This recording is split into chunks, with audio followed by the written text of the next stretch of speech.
Formula One just did something that could change the future of the sport. They rewarded the slowest engine on the grid. Not by a small margin. By more than 10% behind the leader, a gap so big it usually means your season is over before it even begins.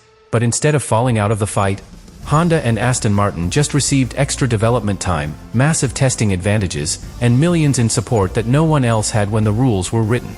And now, rival teams are furious, because this isn't just help. This could be the moment the FIA quietly decided who gets a second chance, and who has to live with getting it right the first time. The real question is, did Formula One just protect competition, or completely change it? To understand why this decision feels so explosive inside Formula One, you have to look at what ADUO was supposed to be, because the reality is very different from what people are seeing now. ADUO was never meant to rescue a team. It was designed to keep things close. Think of it like a race where everyone is already running at almost the same speed. If one driver drops slightly behind, you give them just enough help to stay in sight, not enough to suddenly take the lead. That balance was everything. Small gaps, small adjustments. Nothing that could flip the order of the grid. And the rules made that crystal clear. There were defined levels. If your engine was a little behind, you got a limited increase in testing. If the gap grew, the support increased, but always within a controlled range. Everything had a ceiling. Everything had a limit. But here's where the system quietly collapsed. Because it was never built for a failure this big. There was no category for an engine that was completely off the pace. No plan for a deficit this extreme. No extra layer of protection. It simply didn't exist. And that tells you something important. The FIA didn't believe any manufacturer would fall this far behind under these regulations. That was the assumption every team signed up for. That was the risk. But Honda didn't just fall short. They went beyond the limits of the system itself. Their performance deficit isn't just large, it sits outside everything ADUO was designed to handle. And in that moment, the entire structure stopped working. Because this wasn't a small correction anymore. This was a complete breakdown. And suddenly, the FIA had a choice that would define the season. Do nothing, and let the gap destroy one team's chances completely. Or step in, and risk changing the competitive balance for everyone else. They chose to step in. But what they created wasn't just a fix. It was something entirely new. And that's exactly why, behind the scenes, this didn't feel like a normal rule adjustment. It felt like the moment the rules stopped being fixed, and started adapting to the teams themselves. But here's where everything starts to feel uncomfortable, because the moment the FIA created that new category, the entire logic of competition shifted. At first, it sounds reasonable. A team is struggling, so you give them more tools to recover. Simple. But when you look at the scale of what Honda just received, it stops feeling like a correction, and starts looking like an advantage. More testing hours than any other manufacturer. A significant increase in development budget. More freedom to experiment, to fail, and to try again. And in Formula One, that combination is incredibly powerful. Because development is not linear. It's not about small steps forward. It's about breakthroughs. One idea that works, and suddenly you gain tenths of a second. Sometimes more. Now imagine having more time than anyone else to find that idea. That's where rival teams begin to see the problem. Because they didn't build their engines with that freedom. They worked within strict limits. Fixed budgets. Restricted testing. Every decision carefully calculated because there was no room for error. Those constraints define their entire project. And now, those constraints don't apply equally anymore. That's the part that creates tension. Because this isn't just about helping someone catch up. It's about giving them a different path entirely. And that leads to a question nobody inside the paddock wants to answer directly. If falling further behind gives you more development tools, then where is the incentive to stay close in the first place? That question doesn't just challenge fairness. It challenges the philosophy of the sport. But it gets even more complicated. Because the timing of this decision quietly amplifies everything. The system wasn't just expanded. It was activated earlier than planned. Which means Honda gains access to these extra resources sooner, gaining valuable weeks in a development race where every single day matters. And that's where the situation becomes even more sensitive. Because in Formula One, a few weeks can change an entire season. A concept that fails in May might succeed in July. An idea that looks impossible suddenly becomes the breakthrough. And now, one team has more time than anyone else to find that moment. But here's another layer that shifts the story again. Honda isn't alone. Audi, another new manufacturer, is also expected to benefit from this same category. So now the FIA's decision starts to look less like a reaction, and more like a strategy. Protect the new entrants. Keep them competitive. Make sure they don't disappear before they can truly fight. And on the surface, that makes sense. Because Formula One needs manufacturers. It needs competition. It needs variety. But underneath that logic, there's a trade-off.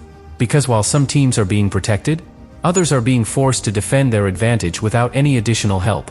And that imbalance, even if it's temporary, is enough to create serious concern. Because now, teams are not just racing against each other. They're racing against a system that can evolve while the season is already in motion. And that's a very different kind of competition. But the real impact of this decision isn't fully visible yet. Because it doesn't just change what happens on track today. It changes what becomes possible tomorrow. And this is where the story stops being about rules, and starts being about what actually happens on track. Because an engine deficit like this doesn't just make you slower in a straight line. It breaks the entire car. Imagine trying to run uphill while everyone else is on flat ground. You don't just lose speed, you burn more energy, you lose control, and every step becomes harder than the last. That's exactly what Aston Martin is dealing with right now. The car isn't just lacking power. It's unstable, difficult to drive. A machine that doesn't respond when the driver pushes it to the limit. And when you combine that with a massive engine gap, everything gets worse. You push harder in corners to compensate, which destroys the tires. You defend more aggressively, which overheats the car. You attack less, because you simply don't have the speed. It's a chain reaction. And no driver, no matter how experienced, can fully overcome that. But here's where things take another turn. Because when a team is this far behind, something changes in how they approach development. They stop protecting what they have. They stop playing safe. They start taking risks. Big risks. Ideas that might fail completely, but could also unlock something no one else has found. And now, with more testing hours, more budget, and fewer restrictions, those risks become even more powerful. Because failure is no longer as costly. You can try again, and again, and again, until something works. And this is where Formula One history becomes important. Because some of the biggest breakthroughs in this sport didn't come from teams that were leading. They came from teams that had nothing to lose. Teams that were desperate. Teams that were willing to rethink everything. And suddenly, that's exactly where Aston Martin and Honda find themselves. At the bottom, but with more freedom than before. And that combination is unpredictable. Because while the front-running teams are refining details, improving small areas, protecting what already works, Honda has to question everything. The way the engine produces power. The way it deploys energy. The way it integrates with the car. Fundamental concepts that normally take years to evolve, now being pushed forward under pressure. And this is where one name quietly changes the entire direction of this story. Adrian Newey. Because while the engine struggles are obvious, the long-term project behind Aston Martin is something much bigger. Newey isn't there to fix a small issue. He's there to build a completely new concept. And now, that concept will be developed alongside an engine program that suddenly has more tools, more time, and more freedom than anyone else. That's not just a recovery plan. That's a reset. And this is the moment where rival teams stop looking at Honda as a problem for today, and start seeing them as a threat for tomorrow. Because if even a part of this development works, if even a fraction of that deficit is recovered, then the team that looks completely out of the fight right now could come back with something nobody fully understands yet. And that possibility is exactly what's making the entire grid uneasy. Because in Formula One, the most dangerous team is not always the one that's winning. It's the one you can't predict. But here's the part that completely changes how this story ends. Because despite all the controversy, all the anger, all the extra support, none of it fixes the present. And that's the detail most people are missing.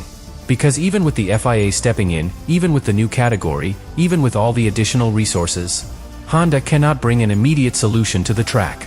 There's a process. A slow, controlled, unavoidable process. First, the FIA has to formally confirm the deficit. Then Honda has to design the upgrades, test them, and prove they work. After that, they must submit everything for approval, and only then can those changes be introduced during the allowed window. And that entire sequence takes time. Multiple races. Which means Aston Martin is locked into this situation for longer than most people expect. They will continue racing with a deficit that cannot be hidden. Still lacking top speed. Still struggling for consistency. Still fighting just to stay in contention for points. So while rival teams are furious about the help Honda is receiving, that help won't change the outcome of the season. It comes too late. The gap is too big. The calendar is already moving. And this creates a strange contradiction at the heart of the entire situation. Because the FIA didn't just intervene to affect today. They intervened to shape what comes next. Everything now points to the future. Because all those extra development hours, all that additional budget, all the freedom to rethink a failing concept, it doesn't disappear after a few races. It builds, quietly, behind the scenes, race after race, until it becomes something completely different. And that's where the timeline becomes critical. The first real upgrades are not expected immediately. They could arrive much later in the season, potentially around the second half, depending on approval and development speed. Which means something very important. Other teams won't see the real impact until it's already too late to react. Because by the time those upgrades hit the track, the work behind them will have been building for months. Hidden, refined, optimized. And when they finally appear, they won't just represent an improvement. They will represent a completely different version of the engine. And that's why this decision feels so unsettling across the grid. Because it doesn't create an immediate threat. It creates a delayed one. A threat that grows over time. A threat that evolves while others are focused on the current fight. And by the time it fully reveals itself, the balance of power could already be shifting. So now, the real question is no longer about fairness in this moment.